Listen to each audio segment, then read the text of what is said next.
The most important surrender. The most important surrender is the surrender of your character, your way of being, so that it may change. If you do not surrender your very own nature, never will this nature change. It is this that is most important.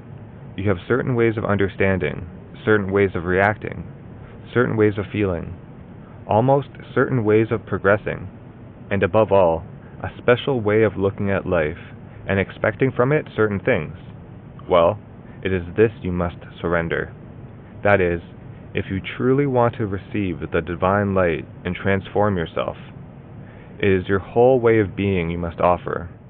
Offer by opening it, making it as receptive as possible so that the divine consciousness, which sees how you ought to be, may act directly and change all these movements into movements more true, more in keeping with your real truth.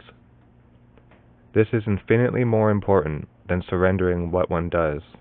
It is not what one does, though what one does is very important, that's evidence. That is the most important thing, but what one is. Whatever the activity, it is not quite the way of doing it, but the state of consciousness in which it is done that is important.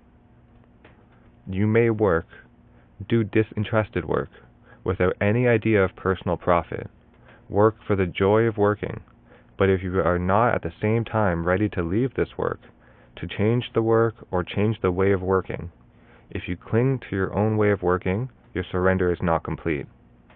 You must come to a point when everything is done because you feel within, very clearly, in a more and more imperious way, that it is this which must be done and in this particular way, and that you do it only because of that.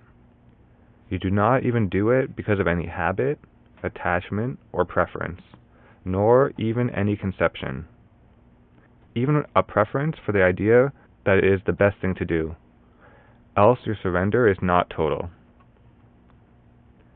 From the Mother, Questions and Answers, 1950 to 1951.